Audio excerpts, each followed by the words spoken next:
ओम शांति। स्वागत है आप सबका।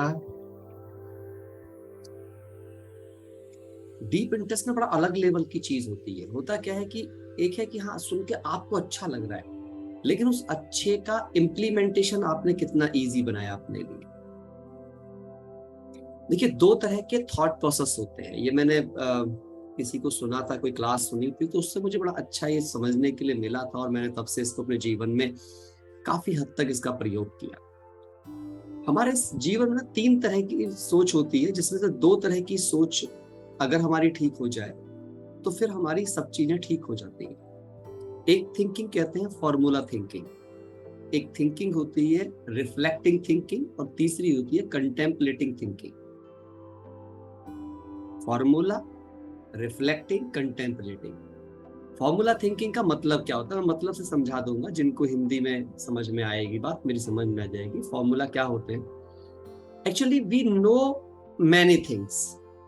हमें फॉर्मूले बहुत पता होता है, क्या सही है क्या गलत है, ये बहुत कुछ ज्ञान होता है। मतलब आप में से बहुत से ऐसे बैठे होंगे जो मुझसे भी अच्छा ज्ञान सुना सकते हैं। ऐसे होंगे आप में से, है ना कोई जरूर ऐसे होते हैं। इवन मैंने देखा है कि जो 2-3 साल पहले भी ज्ञान में आते हैं, वो हमें हमसे भी अच्छा ज्ञान सुना देते हैं, है ना। भले ही हमें कितने दिन हो गए, बड़े इंटेलिजेंट होते हैं, बड़े इंटेलेक्चुअल होते हैं। मतलब ये बात मैं कमेंट में नहीं कह रहा हूँ, मैं रियलिटी में कह रहा हूँ आपसे, है ना। ऐसा नहीं है कि मैं कह रहा हूँ कि नहीं होते। इसे कहते हैं फॉर्मूला थिंकिंग। हमें पता बहुत कुछ होता है, वी नो एवरीथिंग। जैसे आप देखो, किसी लोगों से आप बात करो ना, क्या बोलेंगे? हाँ मुझे पता है, हाँ मुझे पता है। लेकिन उनके लाइफ में दिख नहीं रही होती है वो चीज। बट दे से यस आई नो, हाँ मैं जानता हूँ। आप जानते तो हो, पर जानते हो माना you know the formula, but you don't know how it will be implemented. ये कैसे प्रयोग किया जाएगा वो हम नहीं कर रहे होते। तो दूसरी थिंकिंग होती है रिफ्लेक्टिंग थिंकिंग। रिफ्लेक्शन का मतलब क्या होता है कि आप उस फॉर्मूले के विषय में डेप्थ तक अंडरस्टैंड करते हो, उसको यूज करना भी जानते हो, और आप यूज करके उसके बेनिफिट्स भी लेते हो। बट जो फॉर्मूला और रिफ्लेक्शन के बीच में होता है ना व्यक्ति, वो कभी कभी वाला होता है, सदा वाला नहीं होता। इसीलिए तीसरी जो सोच होती है उसे कहते हैं कंटेम्पलेटिंग थिंकिंग। कंटेम्पलेट मतलब धारणा युक्त कहा जाता है, यानी कि अब वो फॉर्मूला और वो रिफ्लेक्शन उसके जीवन बन गया हो। जब तक वो रिफ्लेक्शन के जोन में रहता है, ध्यान से सुनना जो बात मैं आपसे बोल रहा हूं, जब तक वो रिफ्लेक्शन तक रहता है ना, तो कभी कभी उसे बहुत अच्छा लग जाएगा, वो यूज कर लेगा। कभी कभी क्या करेगा, वो यूज नहीं कर पाएगा, दोनों के बीच में रहेगा। हमें बहुत अच्छी अच्छी बातें पता चलती है, जैसे कोर्स भी बहुत सारे भाई बहन कर लेते हैं, उनको सब पता चल जाता है मैं कौन हूं, मैं आत्मा हूं। लेकिन बन के कितना रह पाते हैं कि मैं आत्मा हूं? उनको पता चल जाता है कि परमात्मा हमारा पिता है, उसको याद करेंगे तो हमें ताकत आ जाएगी, बट कितना हम याद स्वरूप बन के रह पाते हैं, ये बड़ी एक इंपॉर्टेंट बात हो जाती है। लेकिन कंटेम्पलेटिंग वाले को क्या होता है कि वो जितना सुनता है और जितने पर चिंतन करता है, उसे वो जीवन का भाग बना लेता है। जब भी लोग उनको देखते हैं, उनको लगता है भाई ये तो जैसे ये बोलते हैं ना ओम शांति, ये सचमुच में ही शांत है। और कुछ लोग बोलते हैं ये बोलता ही है ओम शांति, पर है नहीं अंदर बाहर शांत। मतलब पता उसे है कि, और उसे यही पता है कि मैं आत्मा शांत स्वरूप कहते हैं ओम शांति को, पर वो शांत नहीं है अंदर से। ध्यान से समझें, कंटेम्पलेटिंग का मतलब ही है, धारणा का मतलब ही है जो बिलीव नहीं करता बट बन जाता है। मतलब वो केवल बिलीव ही नहीं करता। कोई ऐसा बोलेगा I believe I am peace, नहीं, या तो आई एम पीस या तो आई एम बिलीविंग। मेरी मान्यता है मैं पीसफुल हूं, या मैं सचमुच में पीसफुल हूं। I am. देखो, जब गॉड का अवतरण हुआ, क्योंकि आज मैं बात करने वाला हूं, ये ज्ञान किसी मनुष्य का नहीं है। जब परमात्मा का अवतरण ब्रह्मा के तन के अंदर हुआ, तो उन्होंने ये नहीं कहा आई बिलीव आई एम गॉड। उन्होंने क्या बोला? आई एम गॉड, निजानंद स्वरूपम शिवोहम शिवोहम, प्रकाश स्वरूपम शिवोहम शिवोहम, आनंद स्वरूपम शिवोहम शिवोहम। शक्ति स्वरूपम शिवोहम शिवोहम। उसने ये नहीं कहा मैं बिलीव करता हूं मैं प्रकाश हूं, नहीं नहीं, मैं प्रकाश हूं, मैं आनंद हूं, मैं शक्ति हूं, मैं शिव हूं।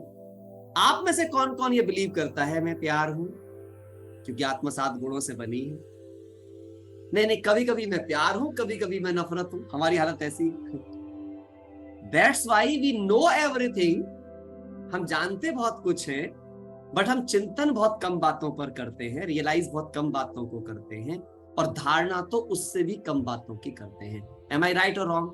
ये तीनों बातें आप सबको समझ में आ रही हैं जो मैं बात कह रहा हूं, है ना? सवाल ये है कि जिन फॉर्मूलों को आप जानते हो उन्हें प्रयोग में कितना लाते हो। और वो प्रयोग में पता है क्यों नहीं आते हैं?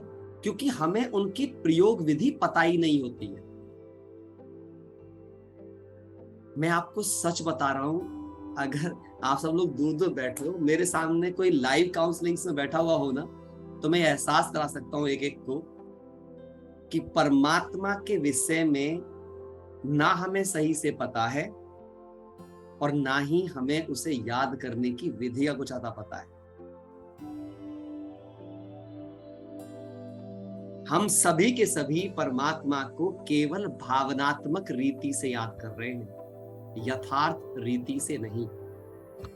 और यही कारण है, ध्यान से समझना मेरी बात को, भावनात्मक रीति से याद करने के कारण ही प्राप्तियां नहीं होती हैं। जब आप समझ के साथ उसे याद करोगे तभी उसकी सब प्राप्तियां आपको होंगी। उसका कारण भी बताता हूं मैं आपको। होता क्या है, भावुकता के नाते में समझ की शक्ति कमजोर पड़ जाती है, हाँ या ना? आप बताओ, आप खुद देख लो। जैसे मैं आपको भावनाओं का मतलब थोड़ा समझाता हूं, क्योंकि आज बहुत गहरा चैप्टर मैं आपके साथ करने वाला हूं, तो ये सब बातें आपको पहले अंडरस्टैंड होना चाहिए। मैं आपको एग्जांपल देता हूं। आप देखो, जब आपके घर में कोई ऐसी मिसहैपनिंग हो जाती है, कोई लव्ड वन शरीर छोड़ देता है, उस समय हम क्या होते हैं? भावुक होते हैं या समझदार होते हैं? कौन बताएगा? कोई नए से पूछते हैं। बिल्कुल जो नए हों, एकदम जो आज पहली बार आए हैं, कोई ऐसे जो कोर्स अभी पूरा नहीं हुआ जिनका, ऐसा कोई बैठा है? या सब कोर्स करे कराए ही बैठे हैं? ज्यादातर सब कोर्स करे ही बैठे दिख रहे हैं मेरे को तो।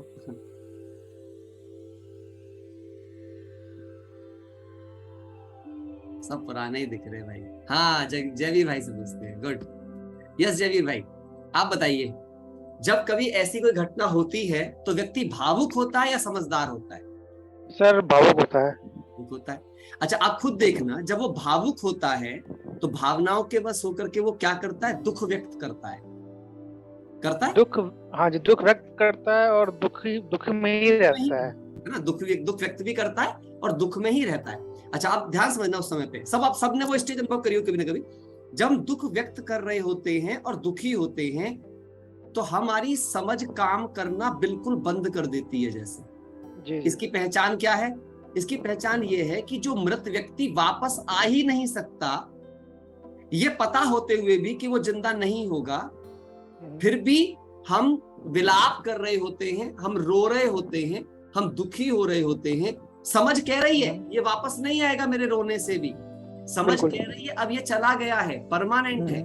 समझ कह रही है कि तेरे रोने का, तेरा टाइम लगाने का, तेरा इस मेहनत का कोई भी रिजल्ट नहीं निकलने वाला है।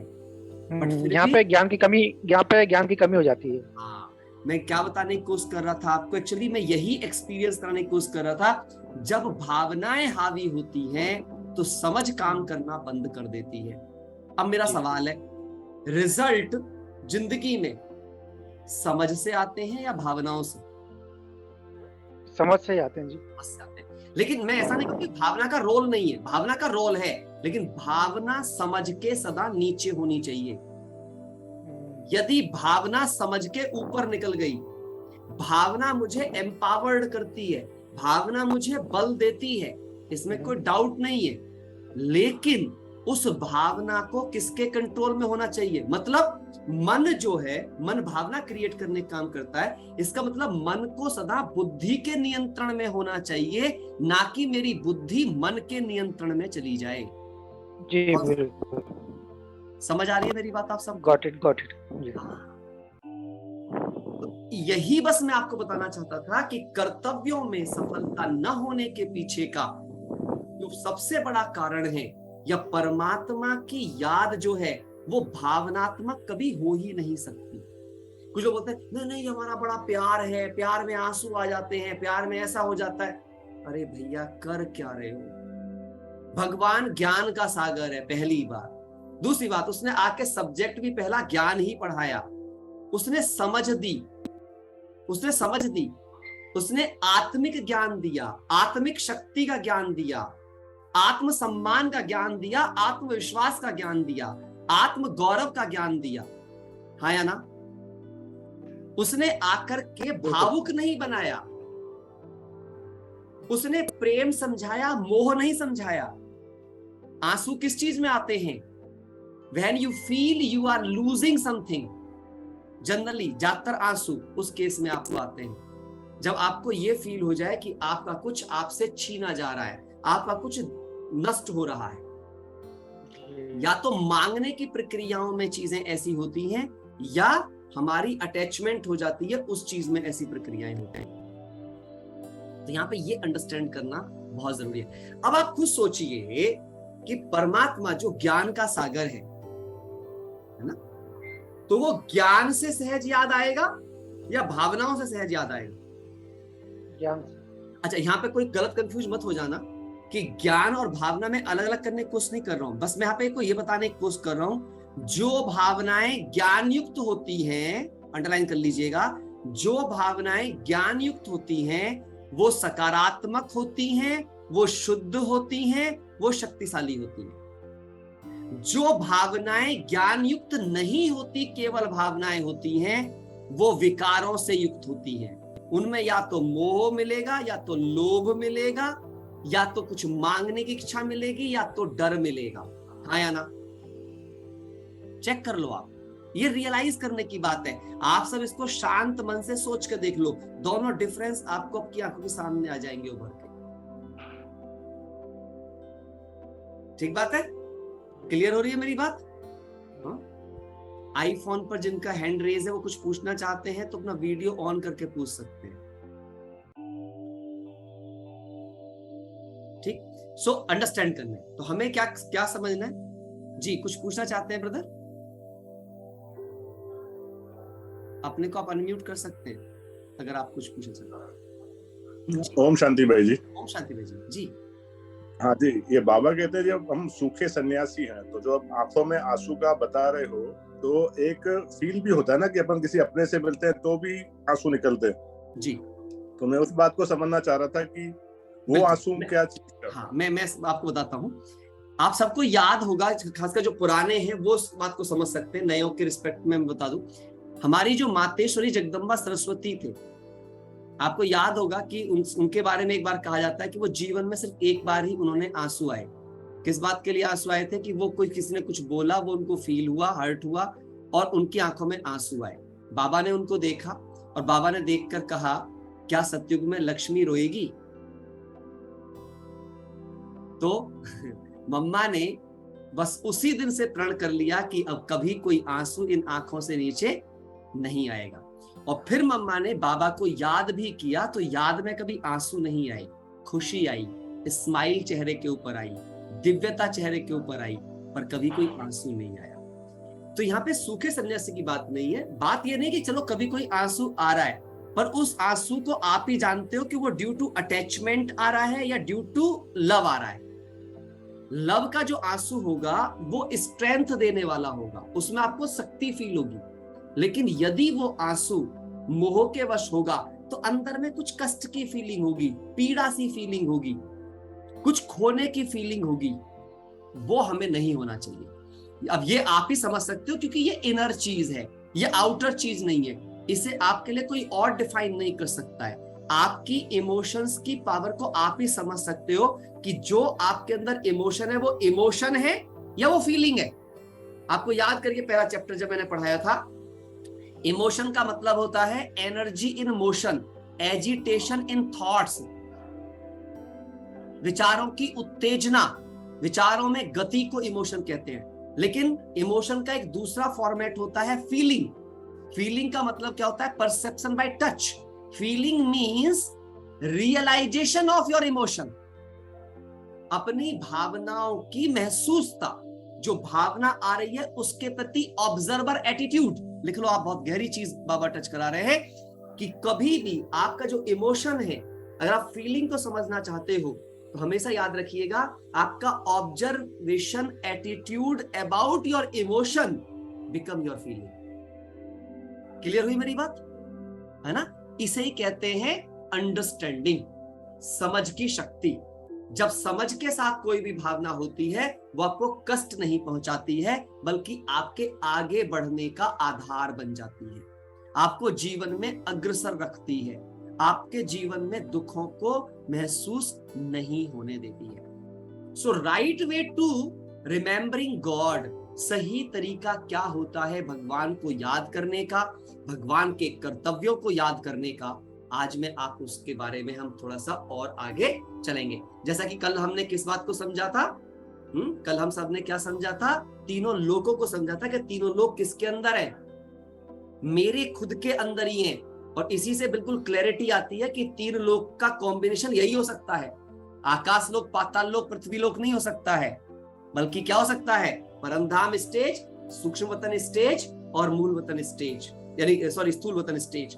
ये तीन ही स्टेज हमारे पास में हो सकती है। और कौन कौन सी स्टेज थी? थॉट की स्टेज, अ सीड स्टेज। वैसे क्या कहा गया है? विचारों को बीज कहा गया है, हाँ या ना? चेक करो आप, विचारों क्या कहा गया है? बीज कहा गया है। और बीज का पहला प्रारूप क्या होता है? जब बीज बो देता है किसान, तो किसान उस फसल को बढ़ता हुआ, या जो गार्डनर जो बीज को बो देता है उससे आने वाले फल और फूल को चित्रित कर लेता है अपने मन में, और दिन रात उसके मन में वो चित्र रहता है, तभी वो उसकी पालना कर पाता है। Understand very carefully, understand very carefully, तभी वो उसकी पालना कर पाता है, खाद पानी दे रहा होता है। मैं हमेशा एग्जांपल देता हूं, एक ट्री होता है चाइनीज ऑफ बैम्बू ट्री। किस किसने सुना है चाइनीज ऑफ बैम्बू ट्री के बारे में? है ना? चाइनीज ऑफ बैम्बू ट्री पता कैसा होता है कि उसका बीज जमीन में बोया जाता है तो पहले 4.5 साल तक वो बाहर भी नहीं निकलता है, 4.5 ईयर बाहर नहीं दिखता है। और जो उसको बोता है, जो उसका रखवाला होता है, वो उसे खाद पानी उसकी टेक केयर करता है, जबकि उसे कुछ दिख नहीं रहा है,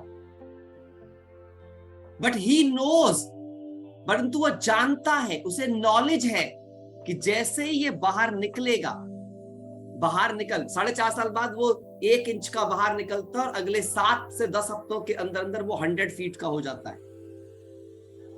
100 फीट का हो जाता है।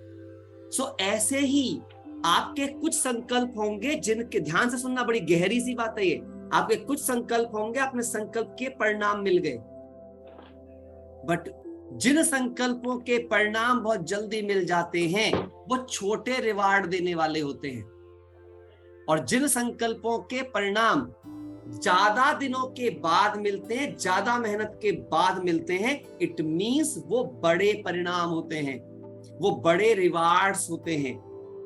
तो इसीलिए अगर आप में से किसी को लगता है मैं पहले योग करता था, पहले चीज करता था, जल्दी से मेरी चीजें पूरी होती थी, अब नहीं हो रही है, इट मींस आप कुछ ना कुछ बड़े की प्लानिंग चल रही है आपके लिए, आप कुछ बड़ा सोच रहे हो, बड़ी मेहनत कर रहे हो। जैसे पियोन बनना बहुत आसान काम हो सकता है किसी के लिए, लेकिन एक आईएएस बनना उतना आसान काम नहीं हो सकता। तो बड़ी प्राप्तियों के लिए बड़े प्राइसेस पे करने पड़ेंगे आपको, you have to. Am I right or wrong? समझ आ रही है मेरी बात आप सबको? तो ऐसे ही सबसे पहले तो ये समझ लीजिए कि इस ऑर्गेनाइजेशन का लक्ष्य क्या दिया है। पहली बात, ये एक विद्यालय है, प्रजापिता ब्रह्मा कुमारी ईश्वरीय विश्वविद्यालय। मेरी एक बात और गहराई से आप सब समझ लीजिएगा, बहुत ही गहराई से समझ लीजिएगा। You are the student of a university. University की डिग्री के तुरंत बाद आपको प्रोफेशन मिल जाता है। इट मींस आप स्कूल में नहीं पढ़ रहे हो, you are not a school, you are not in pre nursery, now you are in a university. And university का एक एम है, इंजीनियरिंग कॉलेज इंजीनियर बनाता है, मेडिकल कॉलेज डॉक्टर बनाता है, लॉ कॉलेज लॉयर बनाता है, परंतु प्रजापिता ब्रह्मा कुमारी ईश्वरीय विश्वविद्यालय देवी और देवता बनाता है। और उसमें भी नर ऐसी करनी करे जो नारायण बन जाए, नारी ऐसी करनी करे जो लक्ष्मी बन जाए। So our aim is very high. So if aim is very high, तो इसका मतलब क्या होगा, एफर्ट भी उसके अकॉर्डिंग मुझे हाई करने ही पड़ेंगे। Understand very carefully. समझ आ रही है मेरी बात आप सबको, है ना? You got it?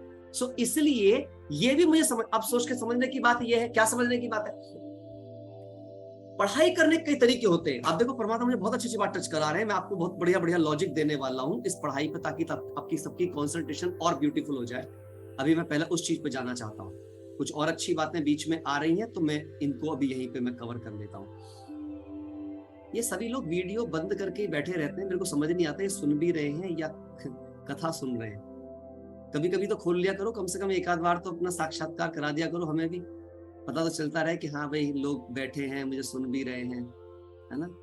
थोड़ा थोड़ा दर्शन करा के फिर बंद कर लिया करो, कभी कभी तो दिख जाना चाहिए ना। मुझे भी देवी देवताओं के साक्षात्कार होते रहेंगे तो कम से कम मैं भी अपने पास गिनती रखूंगा कि इतनी देवी देवताओं से मैं भी मिला था।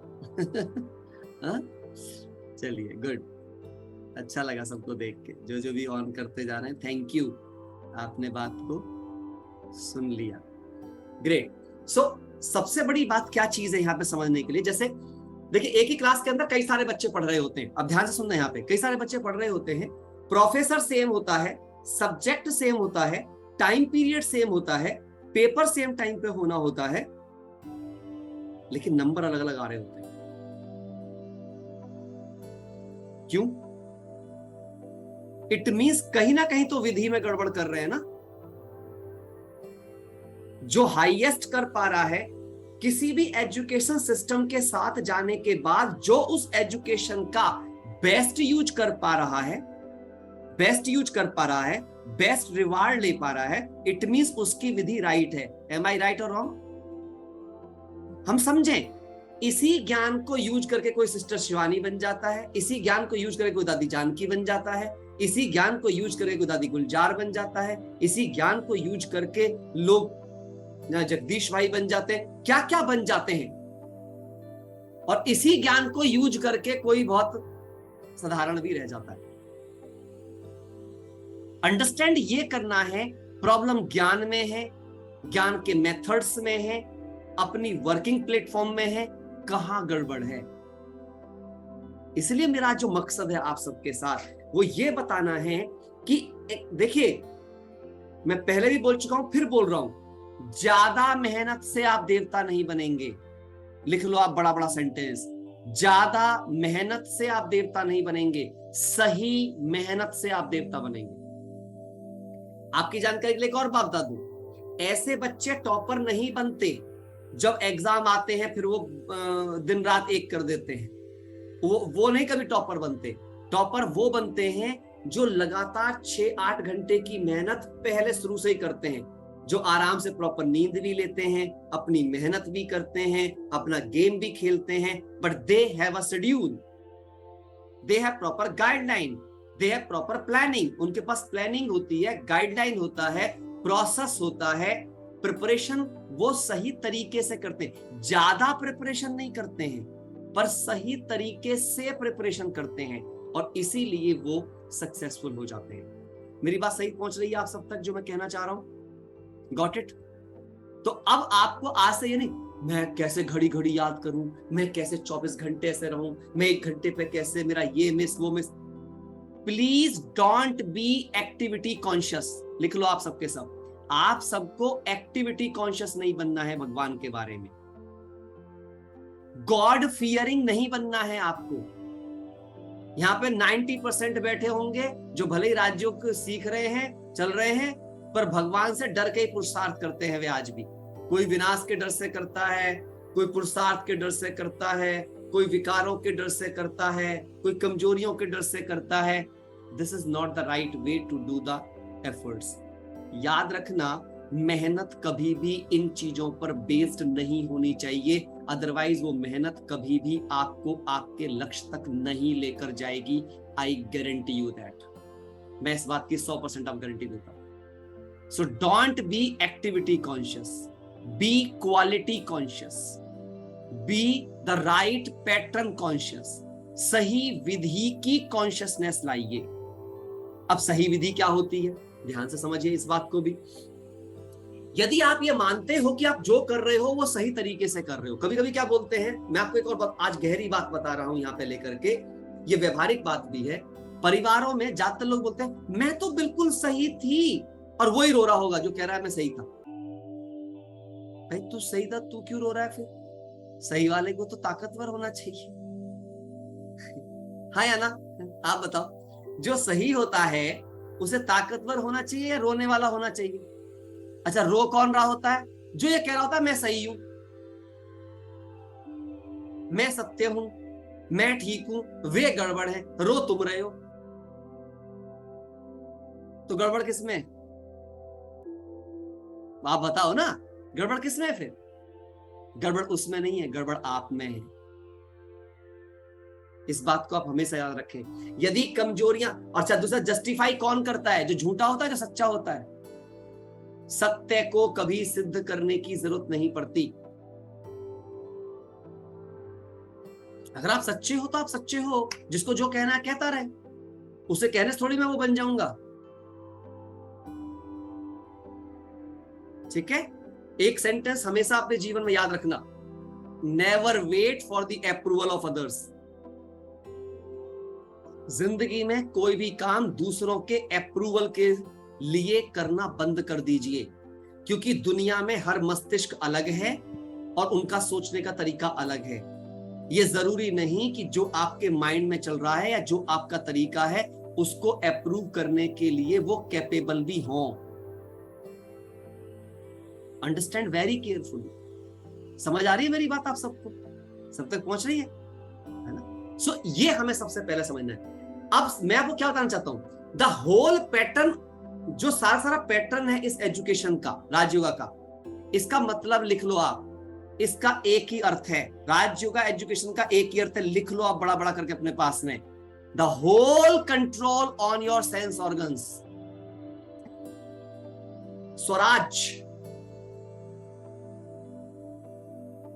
छत्रपति शिवाजी वाला स्वराज्य नहीं, ये वाला स्वराज्य है ना। वो स्वराज्य का मतलब क्या था कि अपने देश पे हम, अपने पे हमारा सबका राज्य हो, भारतवासियों का। लेकिन सच में स्वराज्य का मतलब क्या है? स्वयं पर राज्य, स्वयं का राज्य स्वयं पर, है ना। जिसने खुद को जीत लिया वो संसार को जीत लेगा, ये समझना आप। ये इस एजुकेशन का मेन कोर एम है। और अगर आपका ये एम पूरा नहीं हो रहा है इस पढ़ाई को पढ़कर, इट मींस आपकी पढ़ाई रॉन्ग डायरेक्शन में जा रही है। आज मैं आपको बहुत स्पष्ट शब्दों में बताने वाला हूं सब कुछ। आप समझिए 2 मिनट के लिए मेरी बात को। अगर एक बंदा इंजीनियरिंग कॉलेज में पढ़ रहा है फिर भी एक अच्छा इंजीनियर बनकर नहीं निकल रहा है, इसका मतलब उसकी पढ़ाई सही दिशा में नहीं जा रही है। अगर एक व्यक्ति मेडिकल कॉलेज में जा रहा है और एक अच्छा डॉक्टर बनकर नहीं निकल रहा है, इट मींस उसकी पढ़ाई सही दिशा में नहीं जा रही है। अगर एक बंदा लॉ कॉलेज में पढ़ रहा है और एक अच्छा लॉयर बनकर नहीं निकल रहा है, इट मींस उसकी पढ़ाई सही दिशा में नहीं जा रही है। और अगर एक राजयोगी राजयोग की पढ़ाई पढ़ रहा है और उसका स्वयं पर राज्य स्थापित नहीं हो रहा है, उसकी कर्मेंद्रियां बगावत पर हैं। आंखें वो देखती हैं जो नहीं देखना चाहिए, कान वो सुनते हैं जो नहीं सुनना चाहिए, मुख से वो निकल जाता है जो नहीं बोलना चाहिए, पैर वहां चले जाते हैं जहां नहीं जाने चाहिए, दिल उन बातों के लिए धड़कता रहता है जिनके लिए नहीं धड़कना चाहिए। सब कुछ आउट ऑफ कंट्रोल है। तो आप सोच के देखो, क्या मेरी पढ़ाई सही दिशा में चल रही है? क्या मेरे कनेक्शंस राइट हैं? अगर मेरी बैटरी डिस्चार्ज है तो क्या मेरा योग एक राइट दिशा में जा रहा है? Am I really connected with the right thing? आपका फोन तो कनेक्टेड है लेकिन कहीं चार्जर ढीला तो नहीं है। पता चला पूरे दिन आप बाबा तो कर रहे हो, परमात्मा तो कर रहे हो, but you are not connected with them. और if you are not connected with them, तो आप मुझे बताओ क्या आपकी बैटरी चार्ज होगी? आप समझ रहे हो मैं मीनिंगफुल बात कर रहा हूं या टाइम वेस्ट कर रहा हूं आपका? मीनिंगफुल बात है, समझ आ रही है मेरी बात? So understand very carefully. जब मेरी बात फिर सब ध्यान समझ लो, विधि राइट होगी क्योंकि विधाता तो राइट है। अब दो बात समझ लीजिए आप, विधाता भी राइट है, मैं आत्मा भी राइट हूं। और अगर विधाता के द्वारा मेरा विधान नहीं सुधर रहा है, लिख लीजिए स्टेटमेंट, अगर विधाता के द्वारा भी मेरा विधान नहीं सुधर रहा है तो मेरी विधि में प्रॉब्लम है। अगर मेरे एक्शंस चेंज नहीं हो रहे हैं, अगर मेरा थॉट प्रोसेस चेंज नहीं हो रहा है, मेरा स्टेट ऑफ इमोशन चेंज नहीं हो रहा है, इट मींस मैं अभी सही लेवल पर वहां पर कनेक्टिविटी में नहीं जा रही हूं। You got it? मेरी बात सही पहुंच रही है आप तक? ठीक नाउ, तो आप उसको समझने क्या चीज चाहिए? इसके लिए राइट समझ खुद की चाहिए और राइट समझ गॉड की चाहिए। राइट समझ तीन लोकों की चाहिए, राइट समझ तीनों कालों की चाहिए, तब जाकर के you can connect in a right way. मुझे कम्युनिकेट करना आना चाहिए, मुझे कहां कम्युनिकेट करना है, कितना कम्युनिकेट करना है, कैसे कम्युनिकेट करना है। कम्युनिकेट मतलब बात करना है। अभी खुद सोचो, आप सबने कल 3 लोग सीखे, सब थे कल के सेशन में? कौन कौन नहीं था कल के सेशन में? हाथ उठाओ जो कल के सेशन में नहीं था। जो कल के सेशन में नहीं थे वो हाथ उठाओ जरा। अच्छा, जयवीर भाई नहीं थे। और कौन कौन नहीं थे जो कल सेशन में नहीं थे? वो हाथ उठाएं सभी। संदीप कुमार, अच्छा संदीप दीपा नहीं थे, रजनी बहन भी नहीं थे, उज्ज्वला बहन भी नहीं थे। बहुत मिस किया आप लोगों ने। फिर बिंदिया बहन नहीं थे। ओके, तो आप में जो भी नहीं थे ना कल, उन सब ने कल का सेशन, अच्छा लोपा बहन भी नहीं थे, तो 3 लोग सीखे ही नहीं आप लोगों ने फिर। खैर, अब तो जब वो डलेगा सेशन तभी कभी सुनोगे चीजों को लेकर।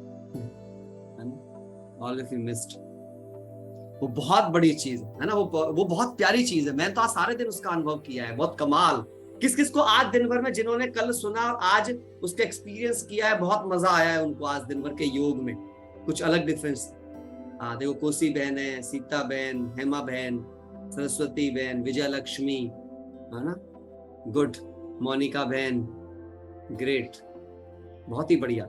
जिन्होंने किया है बहुत ही अच्छा, है ना। अनु बहन ने किया, अनुभव किया, हाँ गुड, बहुत ही बढ़िया। चलिए, तो आज मैं उसी सीरीज में आगे बढ़ने की थोड़ी कोशिश करता हूं आप सबके साथ। तो आज से आपको जो लक्ष्य है वो मैंने क्लियर कर दिया। हम प्रजापिता ब्रह्मा कुमारी ईश्वर विश्वविद्यालय की राजयोग की पढ़ाई में बैठे हैं। वी आर सिटिंग हियर, और हम यहाँ बैठे हैं, तो हमें अब इस पढ़ाई का संपूर्णता तब पता चलेगी जिस दिन मेरी सब कर्मेंद्रियां मेरे कंट्रोल में आएंगी, उस दिशा में मेरे कदम बढ़ेंगे। यदि, अच्छा एक बात और ध्यान रखना, मैं आत्मा 7 गुण और 8 शक्तियों की बनी हुई हूं, लेकिन यदि मेरे गुण और शक्ति किसी दूसरे के प्रभाव में आकर डिटोरिएट हो जाते हैं, अंडरलाइन करना, यदि मेरे गुण और शक्तियां किसी दूसरे के प्रभाव क्षेत्र में आने से कमजोर पड़ जाते हैं, इट मींस मैंने मेरी पढ़ाई सही तरीके से नहीं की है।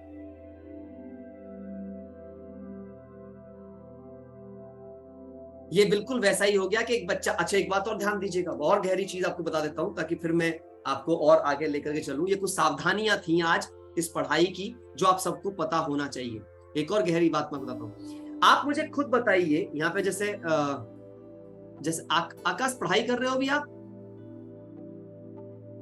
पढ़ाई कर रहे हो या जॉब कर रहे हो आकाश? भाई जी मैं अभी स्टूडेंट हूँ, बीटेक कोर्स में। हाँ, तो बस मैं आपसे ही पूछता हूँ इस बात का जवाब, आप ज्यादा अच्छे होंगे। जैसे हम पढ़ाई कर रहे हैं, है ना, पढ़ाई में हमारे को किन किन बातों पर बहुत ध्यान देना जरूरी होता है पढ़ाई के दौरान? भाई जी सबसे पहले तो मतलब जो भी कंटेंट शेयर किया जा रहा है उसको मतलब ध्यान से सुनना, और जो करंट का चल रहा है उसको, सबसे मेन बात होती है रिवीजन। अगर वो नहीं की तो पिछला सारा वॉश आउट होता रहता है। आप जो कुछ भी ये करते हो, जितना भी पढ़ाई करते हैं एक स्टूडेंट पूरा साल भर में, उसका रिजल्ट के लिए कितनी देर का पेपर देना पड़ता है? 3 घंटे का। 3 घंटे का, ओके। 3 घंटे के पेपर के लिए कितने घंटे पढ़ना पड़ता है? पूरे साल ही मेहनत करनी पड़ती है। पूरे तभी साल में हम लगभग बेस्ट दे कितने पाते हैं। घंटे लग जाते होंगे उस 3 घंटे के पेपर के लिए? मतलब ऐसा कैलकुलेट तो नहीं कर सकता, पर अगर ढंग से करना है तो पर डे 6 to 8 आवर्स तो मतलब नॉर्मली करना उस पड़ता है। एक सब्जेक्ट के लिए बताओ, एक सब्जेक्ट के लिए कितने घंटे पढ़ना पड़ता होगा? मैं पढ़ा हुआ हूँ, बता दूंगा मैं, फिर आपको पहले आप बताओ। हाँ जी भाई जी, एक सब्जेक्ट के लिए 2-2.5 घंटे देने पड़ते 2-2.5 हैं। घंटे एवरी डे। हाँ जी, और हाँ जी, 365 दिन एक तरीके से मान चलते हैं हम, 300 दिन मान के चलते हाँ हैं। जी। 300 दिन अगर 2 घंटे में रोज लगाए, 600 घंटे की प्रिपरेशन के लिए उसकी परफॉर्मेंस कितने घंटे में होने वाली है? 3 घंटे। 3 घंटे। क्या एग्जामिनर आपको आपके 600 घंटे के बदले में नंबर दे देगा अगर 3 घंटे में आपने राइट परफॉर्मेंस नहीं की? नहीं भाई जी। इसका मतलब पूरे साल की मेहनत अगर 3 घंटे में आप परफॉर्म नहीं कर पाए, you are going to fail. हाँ जी, जीवन भी ऐसा ही है, इस राज्यों की पढ़ाई भी ऐसी है। आपने पूरे जीवन पढ़ाई करी, पर हर घड़ी आपका एग्जाम होने वाला है। उस पर्टिकुलर घड़ी में अगर आप उस वैल्यू को, उस पावर को अपनी स्मृति में रखकर जीत नहीं पाए, you are going to fail. याद रखना, आपकी सालों की मेहनत और पेपर सेकंड का पेपर कैसे होता है? मुझसे किसी ने गाली गलौज किया, मुझसे किसी ने असभ्य भाषा बोली, मेरे प्रति किसी ने दुर्भावनाएं रखी और मेरा एटीट्यूड भी खराब हो गया, फिर चाहे मैंने सालों योग किया हो, मैं फेल हो गया।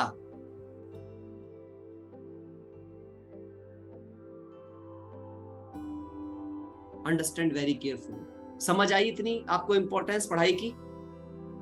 और इस पढ़ाई की इतनी इंपॉर्टेंस इसलिए भी होनी चाहिए, इसका पद छोटा मोटा नहीं है। You are going to become devta, जिनके आगे लाइनें लग रही हैं, जो मनोकामनाएं पूर्ण करने वाले हैं, जो राजा रानी बनने वाले हैं। आप सोचो, एक दुनिया की नौकरी पाने के 3 घंटे के एग्जामिनेशंस के लिए साल दर साल, पूरे साल प्रिपरेशंस करनी पड़ती हैं। तो आप सोचो, जहां पर एक ऐसा लक्ष्य दिया जा रहा है, ऐसा लक्ष्य जिसके बारे में कोई सोचता तक नहीं है, तो उसके लिए क्या हमारी तैयारी इस स्तर की होनी चाहिए या नहीं होनी चाहिए? क्लियर हुई मेरी बात?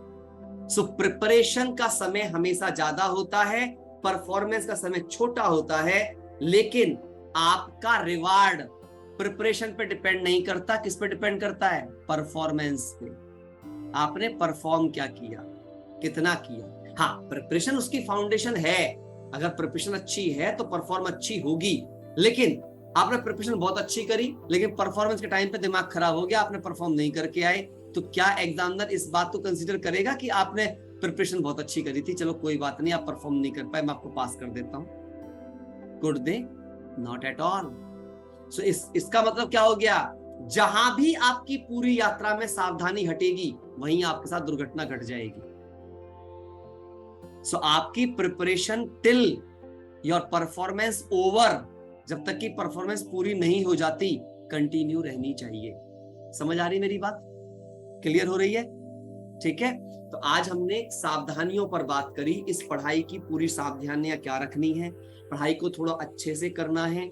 मैं अब तक जितने लेसन करा चुका हूं, जिनके वीडियोस यूट्यूब पे पढ़ चुके हैं, मैं फिर से बोलूंगा, यहाँ जितने भाई बहन कनेक्टेड हैं, उनको देख देख कर रिवाइज कीजिए, उनको जा करके दोबारा से कंसिडर कीजिए वहां से। और आप सबको, अगर आप अच्छे से पढ़ना चाहते हो, तो आप सबके सब क्वेश्चंस निकालना सीखिए अपनी पर्सनल लाइफ से, एंड आस्क टू मी। आप मुझसे पूछिए, मैं जवाब नहीं दे पाऊंगा तो किसी और पूछूंगा, अपने बड़ों से पूछूंगा, मैं भी कहीं ना कहीं से ढूंढूंगा। मैं ये नहीं कहता कि सब कुछ मुझे आता है, परंतु ये मुझे पक्का विश्वास है कि बाबा मेरे द्वारा अब तक तो कोई ऐसा होता नहीं कि कोई क्वेश्चन पूछे और बाबा जवाब ना दिलवाए। ऐसा हुआ आप में से किसी के साथ, आप में से आज तक किसी ने सवाल पूछा हो, जवाब ना मिला हो?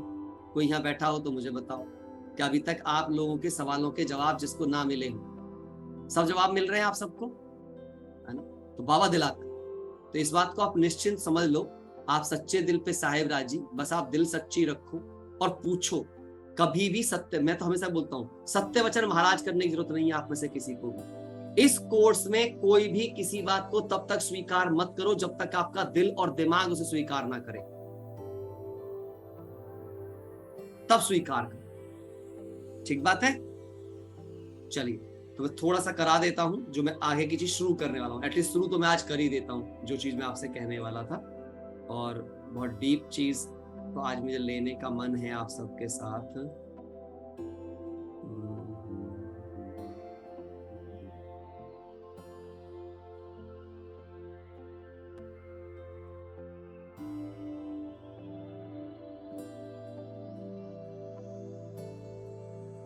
शंकर और शिव के बीच का थोड़ा डिफरेंस आज हम करते हैं पहले चीजों को, बाद में मैं त्रिमूर्ति को लूंगा क्योंकि मुझे इस चीज पे थोड़ा सा वो रहता है। हम सब ये जान ही चुके हैं अब तक कि परमात्मा कौन है, ये सारी बातें हो चुकी हैं, हाँ या ना? ये तो सब क्लियर हो चुका है। परमात्मा का हम आपको नाम भी बता चुके हैं, रूप भी बता चुके हैं, कर्तव्य बता चुके हैं, ये सारे चैप्टर्स हो चुके हैं, है ना? हो चुके हैं ना? सबको क्लैरिटी है ना इस बारे में? तो हाँ, परमात्मा हम किसे कह सकते हैं और किसे हम नहीं कह सकते, काफी चीजें हो चुकी।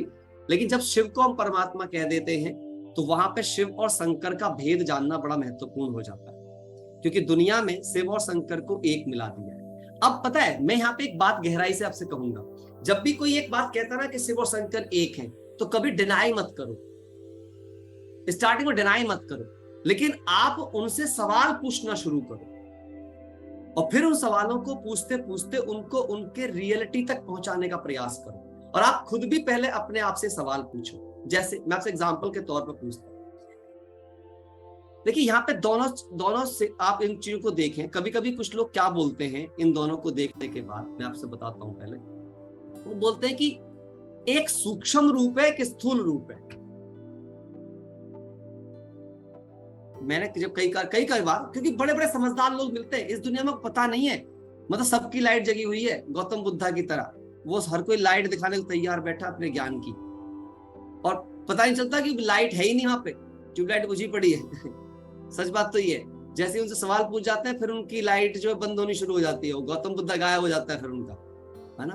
तो क्या चीज मैं आपको बताने की कोशिश कर रहा हूँ यहाँ पे, उनसे पूछो आप इस बात को कि भैया अगर तुम यहाँ सामने बैठे हो, तुम मेरे सामने बैठे हो, you are here in front of me, तुम मेरे सामने बैठे हो, तो भाई मैं तुम्हारा फोटो लेके क्यों घूमूं साथ में? आप बताओ, अगर आप मेरे सामने बैठे हो तो क्या आपको अपना फोटो भी लाने की जरूरत है कि ये मैं हूं, ये मेरा फोटो है, ये मैं हूं, ये मेरा छोटा रूप है, फोटो वाला रूप है? ऐसा कुछ करने की जरूरत पड़ती है क्या किसी को? अच्छा, अब शंकर जी ही शिव हैं, तो फिर शिवलिंग को आगे रख करके या कैलाश पे जाकर के वो तपस्या किसकी कर रहे हैं? अच्छा, जो सर्व के लिए याद करने योग्य है, जो सब कुछ जानता है, जो सर्वोच्च है, जिससे ऊंचा कोई है ही नहीं, इसीलिए उसे परम पिता कहते हैं। परम माना जो सबसे सबका पिता हो, उसे किसको याद करने की जरूरत पड़ रही है? तपस्या का अर्थ ही ये होता है कि अपनी अस्तित्व को मिटाने के लिए तप करना, ठीक, अपने ईगो को मिटाने के लिए तप करना। अब परमात्मा तो ईगो से परे की चीज है, वो किसके लिए तपस्या करेगा? और शंकर को दिखाते हैं कि वो तपस्या करके आए थे, हजारों साल तपस्या करके आए थे। हमें ये इन सवालों के ऊपर विचार करना है, पहले सबसे पहले खुद को विचार करना है डीपली।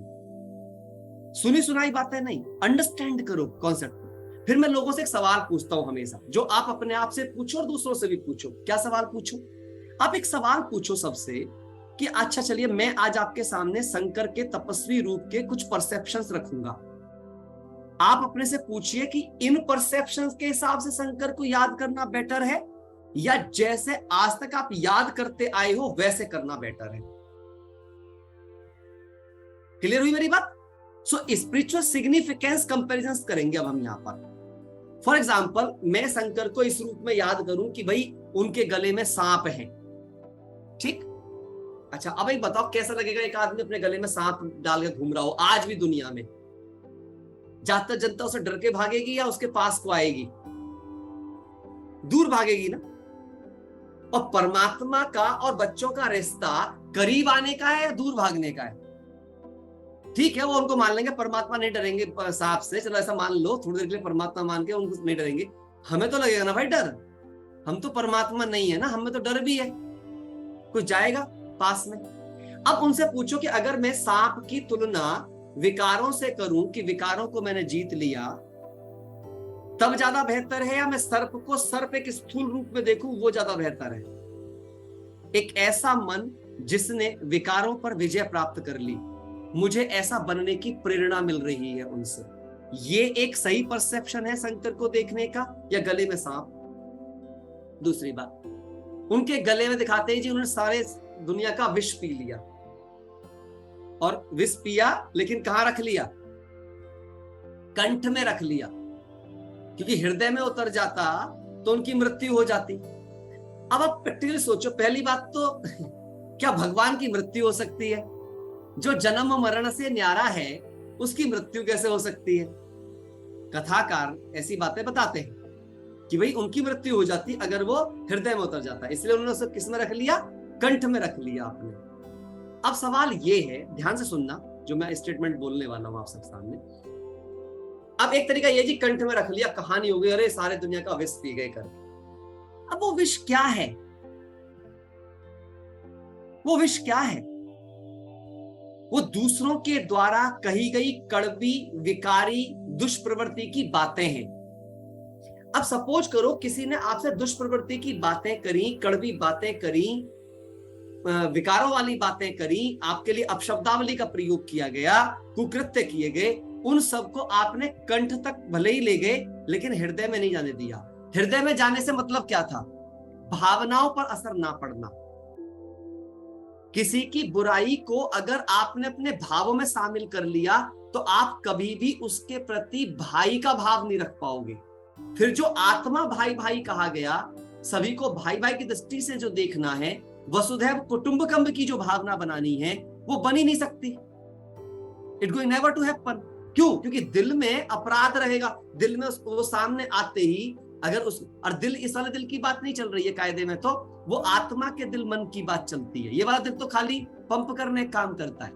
यानी मन की स्मृति में किसी की बुराइयों को भी ना रखना, यहां पर ही रख करके रोक देना, खत्म कर देना, बल्कि उसको कंठ तक ही रखा, जवान तक भी नहीं आने देना। अंडरस्टैंड करो, बड़ी गहरी बात है। किसी की बात सुनी, ठीक है, वो कंठ के अंदर एग्जाम्पल में दिखा दिया, यानी अंदर गई, सुन ली, विचार किया और उसको वहीं फिनिश कर दिया, ना कभी जवान से बाहर आने दिया, ना मन में उसको स्टोर किया।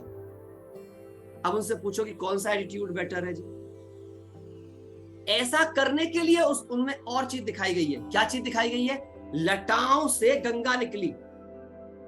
मतलब क्या था? जब जहर आ जाएगा तो जहर का डाइल्यूशन किससे हो सकता है? पानी से। पर कौन से पानी से? तो हमारे अंदर जो जहर गया, जो दुनिया के विकृतियों का जो जहर गया, वो किससे डाइल्यूट हो सकता है? ज्ञान से, नॉलेज से। आप किसी भी गंदे शब्दों को अच्छे शब्दों से रिप्लेस कर सकते हो, गंदगी को बेहतर चीज से रिप्लेस कर सकते हो। अब गंगा, मतलब किसी के मुंह से पानी निकल भी जाए तो पानी शरीर को छू सकता है, आत्मा को नहीं। और विकारी आत्मा होती है, शरीर नहीं। तो अब सोचने की बात यह थी कि वो बुद्धि से ज्ञान निकलेगा या पानी निकलेगा। सो ये अंडरस्टैंड करने की बात थी कि उनकी बुद्धि से क्या निकली होगी? ज्ञान का जल निकला है वो। और जब ज्ञान का जल निकलेगा तो विषैलापन खत्म होता चला जाएगा अंदर से। जितना जितना ज्ञान जागता जाएगा उतना अंधकार और विषैलापन मिटता जाएगा अंदर से। ये एक चीज हो गई। उसके अलावा क्या दिखाया है? यहाँ पे चांद दिखाया है, चंद्रमा। तो जिसके सर से सदा ज्ञान की गंगा बह रही होगी, उसका मन बुद्धि सदा शीतल रहेगा।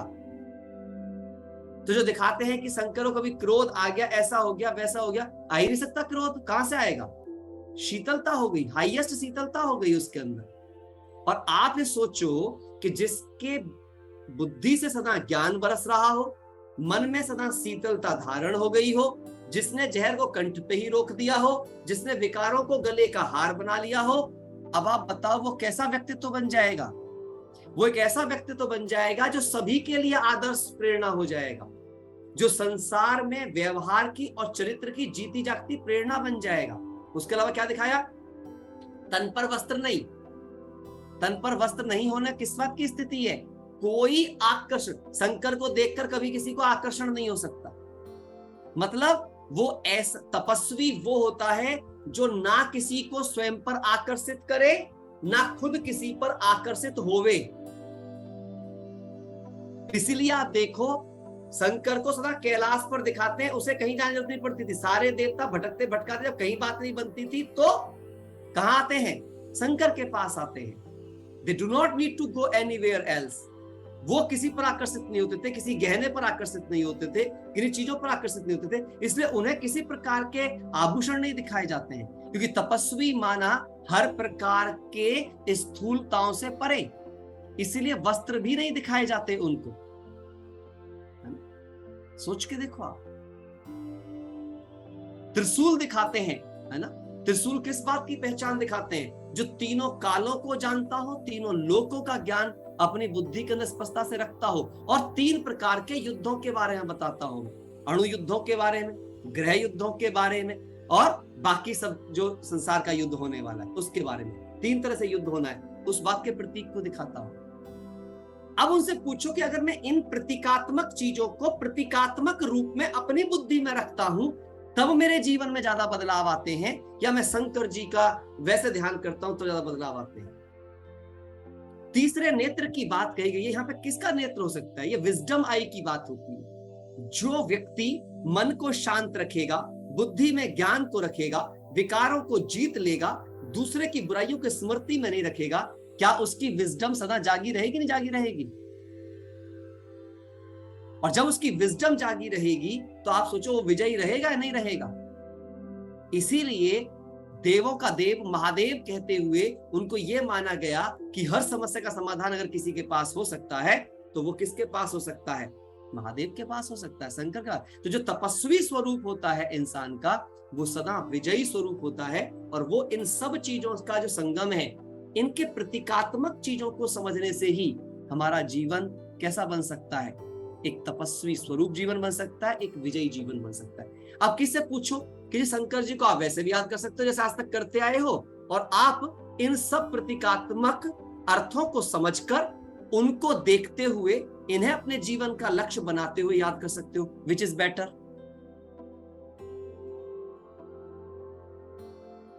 क्या कहोगे हेमा बहन, क्या बेटर है? सर, जो जितने भी आपने सेकंड वाला बताया है ना, उस तरीके से उनको अपना कर आप बताओ समाज क्या समाज इससे सुधर सकता है कि भाई आप खाली पूजा करते रहो, डरते रहो, जल चढ़ाते रहो, या इससे बदलेगा कि अगर इन बातों के अर्थों को आप जीवन में अपना लो? Understand very carefully.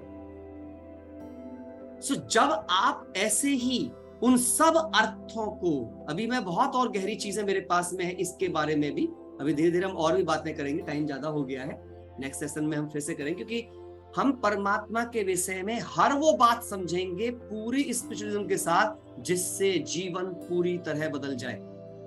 और आप याद रखना, जितना डेप्थ तक गॉड को जान लोगे, जितना डेप्थ तक खुद को जान लोगे, आपके लिए जीवन का बदलाव उतना ही आसान होता जाएगा। जीवन का बदलाव इसलिए डिफिकल्ट होता है, हम केवल भावुक होते हैं, समझदार नहीं। इसलिए भगवान को पूरा समझो, खुद को पूरा समझो, तब जीवन आपका एक सुंदर और शक्तिशाली स्थिति में परिवर्तित होगा। ठीक है जी, सबको समझ आया? ठीक लगा? अच्छा लगा? चलो, अब 1 मिनट के लिए इन सारे स्वरूपों को अपने अंदर ले आओ। महसूस करो कि आपकी बुद्धि से भी ज्ञान की गंगा बह रही है। आज की मुरली जिन्होंने सुनी वो जानते हैं, रूप बसंत के हिसाब से भी आज ऐसा ही महसूस करें। मन में चंद्रमा जैसी शीतलता और उज्जवलता को देखें। एकदम शुद्ध मन है, शांत मन है, बुद्धि ज्ञान से भरपूर।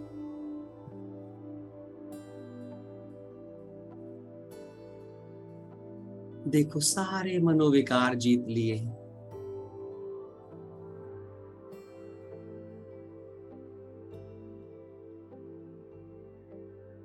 एकदम निश्चिंतता है जीवन में। आत्मा रूपी ज्योति तीसरा नेत्र बनकर चमक रही है मस्तक के बीचों बीच। देखें अपने मस्तक के बीचों बीच आत्मा रूपी ज्योति को चमकते हुए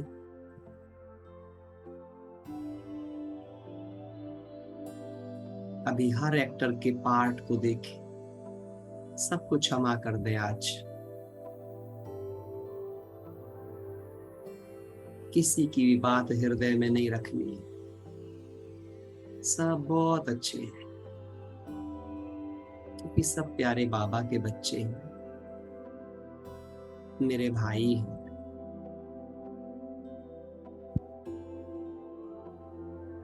कोई भी गलत नहीं है, वो सब अपना अपना पार्ट प्ले कर रहे हैं। इसलिए किसी के प्रति भी कोई विष मन में नहीं रखना है, सभी के प्रति केवल दुआओं का भाव रखें।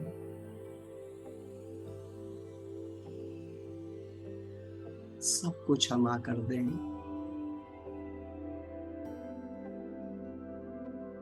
हर एक्टर अच्छा है, पूरी सृष्टि अच्छी है, मेरा परिवार है।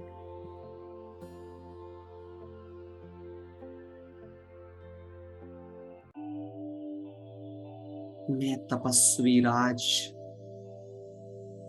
सदा विजयी समाधान स्वरूप सबकी मनोकामनाएं पूर्ण करने वाली महान तपस्वी हूं।